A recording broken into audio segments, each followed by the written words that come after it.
Hey everyone, welcome to another episode of Sideline Banter, brought to you by Women of Fantasy Football. I am Sam Holt, of course, joined by my wonderful co-host, Derek Tate. Tate, we are 2 days removed from the Super Bowl, and I feel like we still have plenty to talk about. Yeah, plenty to talk about. I don't know how you did with any of your Super Bowl wagers, but I went a resounding 0 for 4 in heads-up matchups that I wagered against. The Brutal. National Anthem took the over. It was the under. Coin toss, first score, and then first commercial. Lost them all. It was really an impressive performance over here. Amazing. I made a parlay where I went unders on yards for Sam Darnold and for Drake May, and I was looking good on that one. But the one that broke my parlay was I did say that JSM would get a touchdown, so broke my heart a little bit. But then in a separate bet, I did still take the Seahawks, so made a couple bucks there, which was nice. But yeah, if anyone's tuning into the show, please throw any questions, comments in the chat, whether about the Super Bowl or we're already heading into next season. If you are a degenerate like us and want to talk Dynasty, please throw those comments in the chat and we will get to them. But yeah, let's talk a little bit more about the lead up to the game. I mean, obviously I was at Radio Row last week, so that was incredibly fun and selfish flex there for myself, but it was a really good time. I had the opportunity, if you guys haven't had a chance to check it out, follow me on Instagram at Sam_awesome. I had the chance to interview both teams at their press conferences. So sat with the Seahawks and the Patriots players and got to ask them a couple different types of questions. I think my goal this time was just to kind of get into the mindset of where they were all at. Not necessarily like, what are you going to do different on the field Sunday versus what you've done all season, but what it took to get them there on this journey. There's so many stories going into this past weekend where players were first season with the Seahawks or they've been there for quite some time. What it's been like working with Sam Darnold, coming from his history, also working with Mike McDonald, again, newer to the organization. So just a lot of fun storylines there. Well, you had a lot to take in, to say the very least, probably navigating exactly where certain players are seated, trying to get your questions ready. It's a whole different experience when you're there working, but you look like you had some time to go ahead and take it all in. So what do you think of the San Francisco Super Bowl experience overall?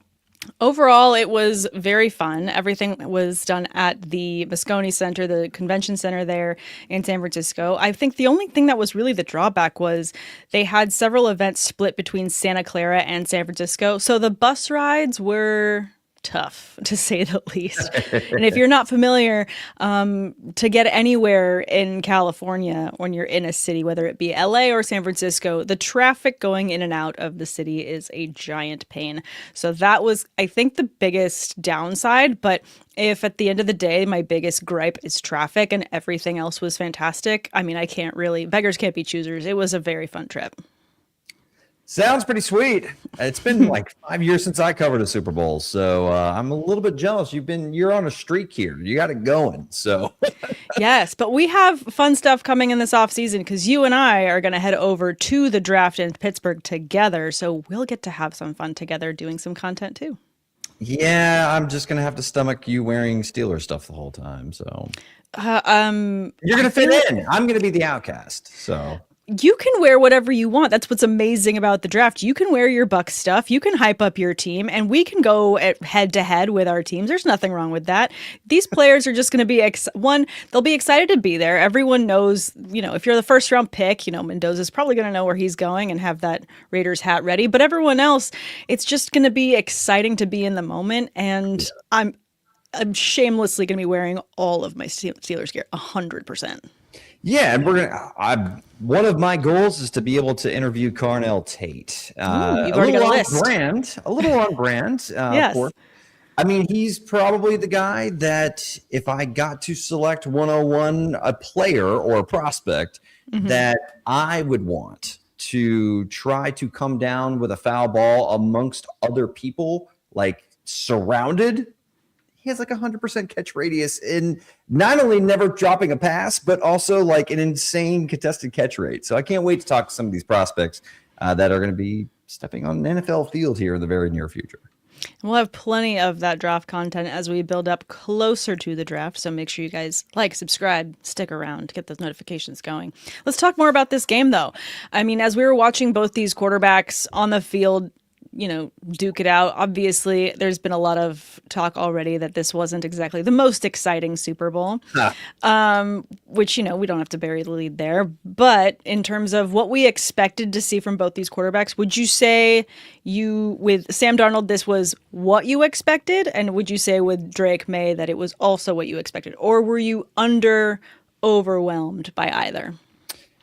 So with Sam Darnold, we've kind of seen him adjust his play style in this postseason, right, Sam? I mean, yes, he had the great game against the Los Angeles Rams. It was a shootout against Matthew Stafford, but he's really taken care of the football the entire postseason, and that continued. He played game manager, leaned on a defense that was dominant from the opening snap of this contest all the way until the final whistle, and then they're hoisting the Lombardi Trophy. But so I got what I expected from what I've seen from Sam throughout this one. And the Patriots certainly tried to heat him up early. He handled it incredibly, incredibly well as far as when the Patriots tried to dial up extra pressure. Sure, the points didn't come in droves early on in this one. The first touchdown was scored early in the fourth quarter. The Patriots did a great job on JSN. Christian Gonzalez, want to give him some flowers because I thought he played an outstanding football game. And the whole Patriots defensive unit as a whole really kept the Patriots in this contest far longer than they had any business being in the game. And when it comes to Drake May, Sam, I thought that maybe he doesn't look 100% healthy. That's not an excuse. He still missed his throws. He still held onto the ball a little bit too long, which exasperated some of those protection issues that the Seahawks had advantages, in particular Will Campbell, the rookie who had a really great season, struggled in this one. I think he gave up a season high of, 12 pressures in this contest alone. So, when you have that going on in front of you in this type of moment, not to mention some of the complexity of Mike McDonald's scheme and the talent overall on all three levels of the Seahawks defense, I'm not surprised it played out this way. Of course, you wish for a more entertaining game, but it felt like the best football team won and ultimately hoisted the Lombardi Trophy when it was all said and done. I agree. I definitely feel like the best team won in this situation. And I think it's really important to highlight the things that the Patriots have done so well, especially this postseason. But to all your points, and it was even brought up in the pressers leading up to the game. Everyone kept asking, how's Drake's shoulder to Coach Vrabel? And every time he was answering these questions, he's like, hey, we have been playing now through this postseason. There is not a guy on my team that isn't dealing with something, but we're going to keep dealing. I feel like this is definitely something where they go into the off season and they look to pad depth across the things that are working well. So to your point, Campbell having a great season, getting him extra help back there in terms of depth, again, at the position, because I don't want to say that the league is turning into a situation where, how do they put it in the NBA, where they're, when they sit out just for veteran reps or whatever. What's the term? Why am I blanking on it? Load management. Yeah. I don't know that we're going to be starting to see that. However, I feel like we kind of got a little bit of that with Devontae Adams and the Rams. Just going to say that as a quick aside, because there were a lot of moments in the postseason with him specifically where it was said, well, if we needed him on the field, he could have gone back in and then he didn't start. And I'm like, okay, is this load management? Is this he's dealing with a real injury here? I do feel like if they could get more depth at multiple levels of their team, they would have been in a better position to continue on. Because, on the other side of the ball, Zach Charbonnet has had an amazing season for the Seahawks, but because he had so much work, I feel like Kenneth Walker was more fresh going into this postseason in terms of how the 1-2 punch balance between the two backs. Sure. I mean, when you have the amount of depth and talent that you had on the Seahawks roster, it's on both sides of the football, Sam. Like, they are loaded.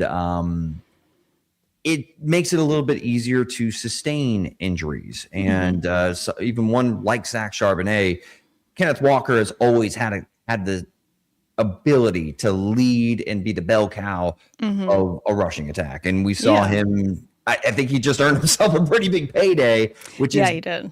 Going to be there are going to be some interesting decisions that both of these teams and all 32 teams across the NFL have to make when it comes to their rosters this upcoming offseason.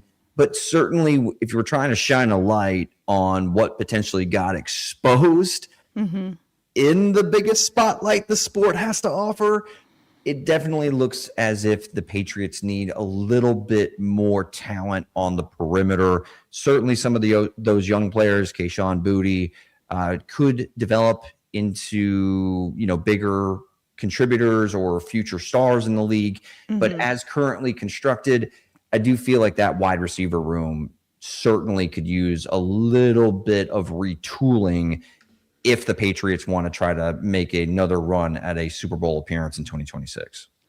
I agree. I mean, looking at this room, I mean, Stephon Diggs, Kayshon Boutte, Matt Collins, obviously all starters. And you've got Kyle Williams, Demario Douglas, Efton Chisholm. I feel like this is definitely a room where I won't be shocked if they end up either, or maybe both, acquiring a different veteran receiver. Maybe they move on from Diggs. Maybe they keep him. I could imagine them moving on for someone a tiny bit younger, perhaps. But then also maybe going and padding with some additional picks in this draft at that position, just because I do feel like it was a little bit of a weakness. Travion Henderson had a little bit of a late injury in this season, but an amazing rookie on the rise. The way that both Henderson and Stevenson spoke so highly of each other during media week as well. You know how tight this running back room is. I don't know that that's necessarily where they need to work or build any depth on in particular. But the receiving room is definitely a top of the list gap.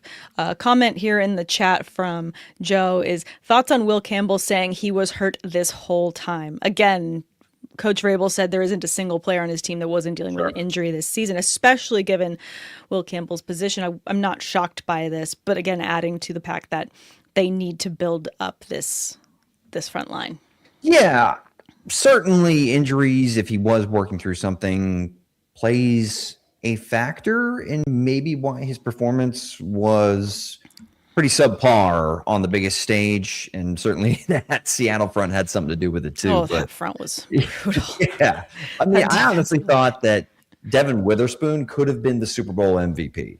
Like, oh yeah, he had the one sack, and then the pick six from Nwosu really was about this close from being a strip sack fumble. That would have been his second of the game, but I mean, Witherspoon made that play possible with, again, another screaming blitz coming out of the slot, and he was a menace.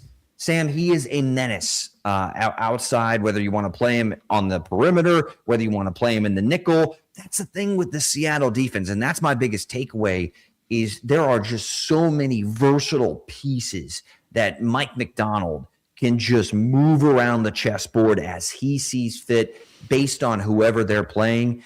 And if you don't have the answers to the test, which clearly the Patriots did not throughout this contest,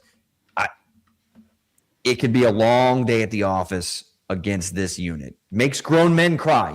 I think that you're coining that phrase when it comes to trying to slap a label or a tagline or a punchline when discussing the Seahawks defense. 100%. I mean, even after the game, there were several that are saying that the Legion of Boom has been resurrected, that this is another, version of what that original defense was. I know that their other nickname for themselves is the Dark Side, but yeah, this defense, it just makes grown men cry. I'm really curious to see what they do this offseason, if they're able to keep some of these players. I mean, I do feel like there's a lot of reasons for some of them to stay. In particular, just to make sure that, you're talking about some veterans that have been in the league so long. DeMarcus Lawrence comes to mind, who was with the Cowboys for, 10 seasons. And then one quote that someone I was there with asked and said, the question that they posed to him at the presser was, when did you know that this team was destined to go to the Super Bowl? And he said, training camp. And I think that is a huge message of what he dealt with the Cowboys to what he saw out the gate with this franchise and what they were putting forth onto the field in training camp. We just think about all three levels of this defense, and that's why I'm not going to scoff at anybody saying this is the most dominant defensive performance we've ever seen. Now, granted, would I point to other ones? Probably, because of who their opponent was. I think the Eagles' dismantling of the Kansas City Chiefs, the back-to-back Super Bowl champions, was a little bit better just because of the opponent and being Patrick Mahomes. Sure. But, I mean, Sam, this defense on all three, I mean, Byron Murphy up front, along with DeMarcus Lawrence and even Uchenna Nwosu, and then you get to the linebacker level, and it's Ernest Jones, and it's Drake Thomas, and even Tyrese Knight. And then you get to the back end, and you got Nick Monroy and Devin Witherspoon and Julian Love. There's so much talent on that side of the ball when you've got a schematic, coach that is dialed in. Boy, you got something really special in today's NFL, and they're going to be a force to be reckoned with. I will say, though, Sam, the loss of Klint Kubiak, I'm very interested to see how that impacts Sam Darnold and the offense moving into 2026. 100%. Let's jump into that now, actually. I mean, as we kind of dissect what these teams need to do going forward, I think that's the biggest news going into this offseason. I mean, I think there was a post with Klint Kubiak saying Sunday win Super Bowl, Monday start new job. And it was immediately that he was on a plane and being greeted in Vegas for that head coaching job there, which, I think that's going to be really exciting to see what he does with that team that desperately needs a huge hit of offense, of brilliance at the head coaching position to utilize these players in an effective way. So that conversation we can put a pin in for when we want to dive deeper into the Raiders. But what this is going to do to the offense for the Seahawks, I'm very curious. And I wanted to kind of dissect this with you in terms of who we have to compare from recent history of players that have lost their offensive coordinators. And top of mind comes, Amon-Ra St. Brown. When Ben Johnson left the Lions, there was an immediate thought that there's going to be a certain dip here. But if you look at the numbers, Amon-Ra has stayed within, top numbers of receivers. He was looking at just fantasy numbers this past season, Amon-Ra was third in overall fantasy points in 2025, third in 2024. So still, top 5 receiver. Right. How much of a dip are we likely to see for JSN from this is my biggest curiosity. Plus for dynasty owners too, if they're looking to, buy, sell, trade a player, JSN is definitely someone that is going to be a part of those conversations as we build up to draft season. So it's certainly it's a noteworthy loss for JSN and really for Sam Darnold and the rest of the Seattle offense. I mean, the sequencing, even in the Super Bowl, it was low scoring, right? Yeah. But it was still present, even on the touchdown pass to A.J. Barner, right? That is something where we saw multiple 3-by-1 looks, and to the strong side, you see them run the ball to Kenneth Walker. They're kind of seeing and monitoring how the Seahawks are rotating down and trying to, play the run aggressively to force Sam Darnold into throwing the football. Well, they decided to go ahead and dial up a play action after they've been showing the same exact look all game long, layering play calls on top of one another. That is something that is a true skill set that is incredibly valuable to an organization and offense and the development of a young quarterback, and what you're going to see there with Fernando Mendoza likely being the first overall pick. So super excited for Mendoza and Klint Kubiak to see what they can do with the Raiders, who have some nice pieces, young pieces on that offense. They really got to fix that offensive line, though, Sam.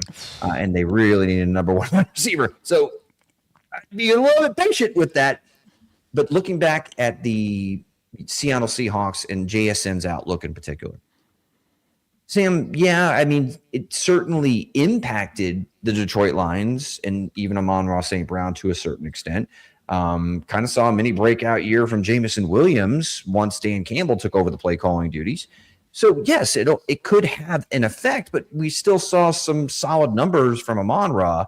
And I kind of look at it like a breakout year. Do you remember when CeeDee Lamb had a monster year when Kellen Moore was the OC for the Dallas Cowboys? He's still the dude, right? It's like there was not really any significant drop off on a per game basis, because once that light bulb goes off, it's hard to put that toy back in the box to what he used to be. So I'm not worried about personally. I'm not worried about JSN. Sure, maybe is he a top 2 guy if the offensive infrastructure changes drastically and Sam Darnold isn't as productive with a different offensive scheme? Sure, but JSN is just simply too talented and proven that he can produce at an elite level, arguably the best receiver in the league this year. I just don't see him falling off drastically, even with the change at OC. I mean, I think that's fair. I think that it's important to discuss, because as people are building their rosters going into this offseason, and, what are they expecting of these different players in terms of, you talk about regression to the mean, or, a trail down of touchdowns in particular for receivers, I think is a big part of the conversation. But to all your points, I kind of wonder if we start hearing news with regard to the Seahawks of it's like a Tom Brady-esque conversation where the texts have gone around and said, who wants to run it back? And then we see some level of that going into 2026. You bring up Kenneth Walker, you bring up, the contract signing and perhaps extending of different players. I wouldn't be shocked if we saw some level of that consistency from this roster in 2025 season to 2026. I feel like I wouldn't be shocked by that, because this is a team that also has kind of exercised some demons, specifically in their division. They had some interesting losses, dealing with the Rams and the Niners in particular, with some very tough matchups.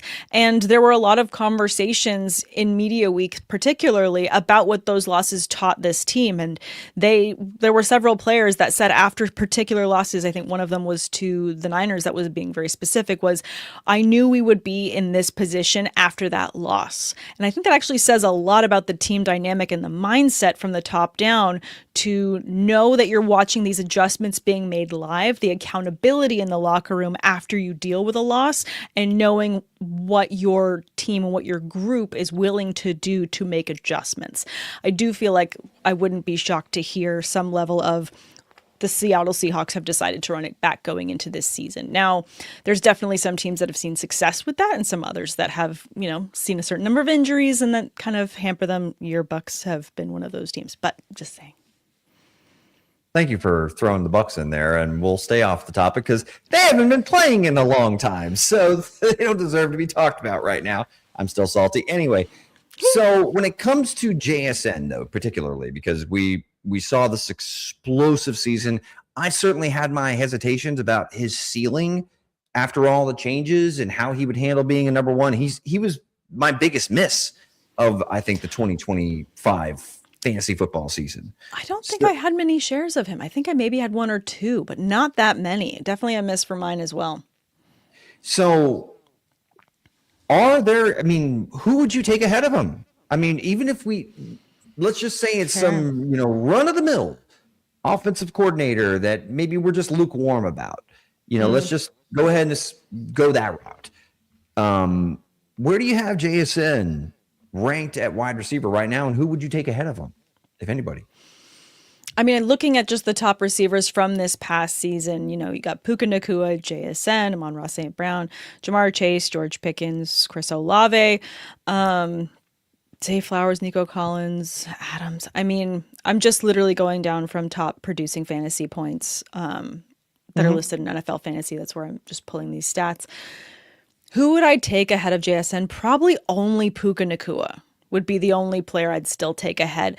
And again, this is because I feel like the Lions are still working through a few things. They have so many pass catchers as well, and all of which have taken different, leaps during the season. Right. Jamar Chase, I have a lot of concerns about with regards to Burrow. There's already been so many conversations about him and, even some rumors about him potentially being a target for specific teams to go after in a trade this offseason. There's so many rumors that happen at Radio Row. Some of it is like, is this just tea being spilled for the sake of spilling tea? I don't know, but it's nothing but rooms of reporters. I'm just saying, like, these things get talked about. Okay. I mean, I'm not doubting the fact that those conversations happened. You were there for them. I'm crediting the source. Yet, I just that would be wild if Joe Burrow is not a Bengal. It would. But I mean, let's talk about that in comparison. When you compare who you're going to take, just JSN versus Jamar Chase. I mean, looking at consistency at the position, you have a very well balanced Seattle team from their front line to their defense to their offense. Sure. Everything is balanced. And you look at the Bengals and what they're good at doing, kind of, is paying some of, not all, of their star players, which they're also not great at. But in terms of building depth, in terms of the front line, they have not done that at all to the level that Joe Burrow and Jamar Chase and this offense deserves. I'm with you. But whose defense is guaranteed to produce more shootouts in 2026? That's where I think I find myself leaning Jamar Chase and Puka Nacua over JSN. Fine. But really, that's about it. Like, I don't really, I can't confidently say anybody else other than those two players because of their specific situations. And I mean, Drake London maybe enters that conversation, but I don't like his quarterback situation as much as I like JSN's. Fair. So, I would say JSN is probably a wide receiver 3 at worst. At worst. I think that's very fair. For me. I think that's fine and very fair. I think there's a lot of arguments you could say for these top positions. One that I think maybe drops out, really curious to see where he goes, would be like George Pickens for Dallas, and finish top 5. I don't know that Jerry is willing to pay what George is going to ask for. Wouldn't pay Micah Parsons. Yeah, I mean, and it's, history's going to repeat itself there. So really curious to see where he ends up. But the rest of these players, I do feel like have potential to jump back up. Again, really curious to see how Olave does with another year in this system, or if he ends up somewhere else. Not really sure. There's a lot of question marks outside of this top 4 where I could see in a lot of arguments for some of these players no longer being with these teams. Yeah, I just think that we have proof that JSN took that big leap. I mean, it feels like he's just gotten better and better and better. And this year he arrived as arguably the best receiver in the league. So and I don't see anybody there stealing away a significant amount of targets yet. Yeah, they have some nice pieces that are rotational and everything like that. But it's clear, at least from this run to the Super Bowl, that JSN was the engine of that passing offense. And it's a vertical passing offense, and JSN can win on all 3 levels of the football field. You can move him all over the formation. He's just too damn good to expect any sort of significant drop-off. Let's talk about the Patriots and the holes that they need to fill in terms of, let's talk about fantasy players specifically. Let's talk about the offense only. Because I do feel like there were a lot of things that were working really well with this defense. And we mentioned pass catchers. Let's maybe stick with that position. We talked about Stephon Diggs and whether or not he's going to end up staying with the Patriots or not. You talked about Kayshon Boutte. Mac Hollins, kind of a player that has bounced around to a couple other teams. Is there a free agent going into this next offseason that you could imagine landing with the Patriots? I know that this is not in the show notes, so you're not prepared for this question, but fun. I know I can throw you any question and you're good at it. Oh, thanks. Yeah, I'm wondering if there's any legs to the reports I'm hearing coming out of Tampa Bay about Mike Evans. Oh, So okay. Mike Evans potentially not coming back to Tampa Bay. I mean, they did just draft Emeka Ibuka in the first round. Jalen McMillan came back after a scary neck injury. He's also had a great rookie year.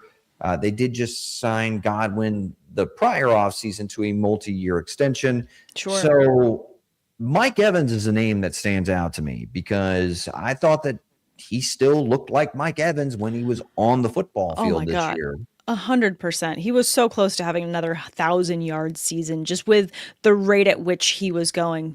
Damn injuries in the way. Yeah, I mean, it's a bummer. He has to finish his career tied with Jerry Rice for the most consecutive 1,000-yard receiving seasons. Just brutal. It's so sad. Don't you hate that comparison? I did want him to get the record, but injuries do happen, and he's been an Iron Man, and certainly he will forever be. He's going to be in the Ring of Honor with the Bucs and all that. He's had a great career. Oh yeah, but you can't tell me that Evans doesn't have more left in the tank right now than Stephon Diggs does. To me, that's a really interesting matchup to me as well. Just when you look at trying to balance out a receiver room, there's a lot of things that Mike Evans can bring to this that I think would be really beneficial to someone like Drake May, who is so young. Again, talking about what these veterans do to elevate those around them. There was a lot of discussion about what having Cooper Kupp even 1 year with this receiver room did for JSN, for others on this team in terms of the perspective they brought to the game. AJ Barner brought it up as well in terms of leaning on someone like Kupp with that veteran mentality and understanding the adjustments that needed to be made, but also the accountability and the honesty that they brought to the position. I do feel like that level of intelligence from a veteran receiver to a rookie, not such a rookie, but a young quarterback like Drake May, who is already on an MVP track, would be a huge benefit. To me, that would be a really exciting pick. Yeah, I mean, so that's probably the headline name. I mean, of course, there's going to be other guys that depending on. No, I want headlines only. Yeah. we don't need carnations, no filler flowers. Down the rabbit hole. But yeah, Mike Evans is certainly the name that stands out to me the most. So I like that one, actually. What other receivers could be available via trade, though? And I know the financial aspect of this wouldn't make a ton of sense. But certainly seemed like there was a lot of discourse with A.J. Brown in Philadelphia. And that's outside of the NFC. I do think that in what A.J. Brown can bring to an offense and what he can particularly give to a guy like Drake May and what was painfully obvious in this matchup against Seattle Seahawks and really how they had no answers or no advantages against that secondary. Like, you got to have some options. I just think that A.J. Brown would be someone that makes a lot of sense for a team that was clearly able to get to the Super Bowl. And you add a talent like that who can be the focal point of your passing attack. I think that makes a lot of sense too. And in particular, it makes more sense for New England, depending on whatever the comp would be in the trade, strictly because A.J. Brown's a few years younger than Mike Evans. I think that's a really great pull as well. I mean, to your point, obviously financially, we're talking blue skies here. We're being optimistic. We're 2 days into the off season. Like, let's just go ahead and, dream big. Why not? Especially for fantasy purposes, I would be very excited to see someone like AJ Brown paired with the likes of Drake May. And again, you're just looking at someone to help develop this very young quarterback. I think that would be a fantastic pairing. Plus, can you imagine the book club that would start up with AJ Brown and Drake May? I would love to be on that list personally. I mean, it sounds like you already have questions teed up for the Super Bowl next year. So have them ready. Have them ready to ask. You gotta, you just gotta always plan ahead. People always ask me like, how I stay so busy. It's just, I I can't turn off my brain. Plus, it's evening now here how we're recording, and I get my best ideas at night, which is why I don't sleep. So no sleep. You just keep coming up with the good ideas. This question in the chat from Joe: with Stafford coming back, I'm probably still going Puka, going JSN. Just personal choice because I like Stafford more, even though Devontae gets all the 1-yard touchdowns. Yes. Well, also the deal that Adams has is a 2-year deal. It wasn't a 1-year deal. So I do expect him back. And I do kind of like that Stafford took the opportunity to say on the big stage, see you next year, which was, to me, nice to have one less domino to wait to fall this offseason in terms of are they coming back? I get really tired of these stories and these narratives of what are they going to do? What's the decision? I mean, I think after the LeBron decisions, I'm kind of decisioned out. I just want to know what people are doing. Fair enough. And we should get some clarification for other big names like Travis Kelce. Is he going to come back? I mean, I think he does. A lot of potential ripple effects that have big fantasy implications for the offseason.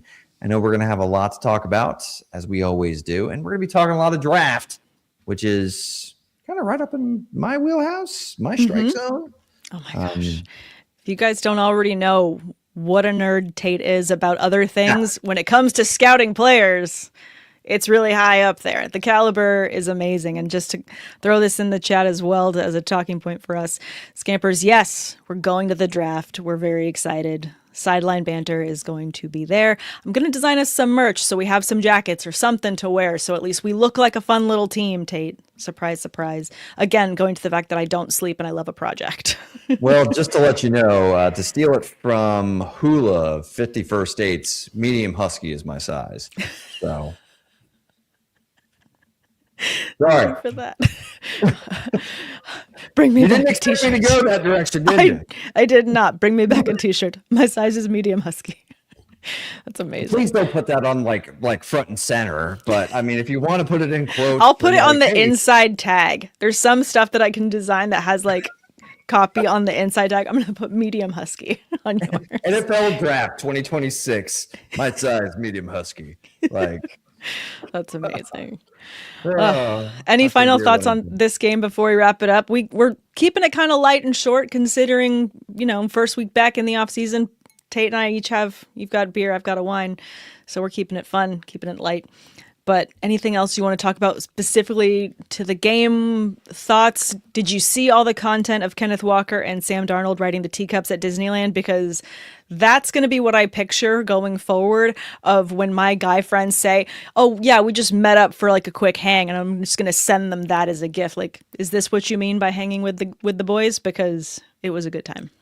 So one thing I noticed is that, at least how I remember the teacups at Disneyland, Disney World, whatever, you can spin that sucker in the middle to make it go a little bit faster. Notice how their arms are on the back, on the outside. They are not spinning that damn thing a little bit, probably because of the celebration.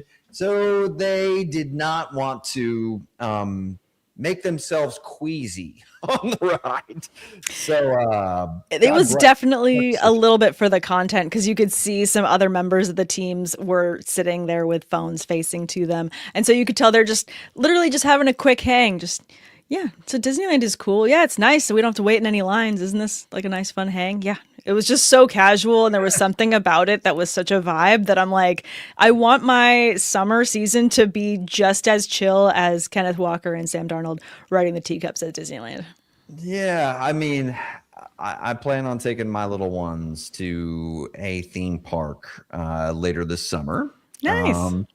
But I don't think it's going to be quite as peaceful as that ride was for those two guys. No, because I'm going to have to play trail man coverage on two little princesses that are going to want to see every little thing that theme park has to offer, and of course, Daddy will oblige. So. Of course you will. Now, question, because I know that you are an incredible dad, but also you'll be at a theme park with two little girls that have your level of energy. Will they be on leashes? No, of course not. I had to ask. I have to ask. No, I'm not going to put him on a leash. You see the little backpacks at Disneyland, and I just feel so bad for these kids. No, I've never considered putting my kids on a leash, no matter how much they run around. No judgment. We listen and we don't judge here. No, I'm not judging, but no, I do not. I have no leashes packed for public outings with my children. That being said, the only thing that's most likely to happen is me probably throw in like a Gaston reference. Yeah, I do a pretty good Gaston. So that tracks. Cheers. Cheers. All right. Well, thank you guys so much for tuning in to another episode of Sideline Banter, brought to you by One of Fantasy Football. Like I said, please like, subscribe, follow so you don't miss a single episode. Tate and I will be continuing to stay with you all off season because we're degenerates, because we're obsessed with this, and we know you guys are too. So make sure that you tune in and stick around for that. And we will be building up plenty of content for you as we get closer to the draft. With that, have a wonderful week, and we will see you guys next Tuesday. Bye, guys.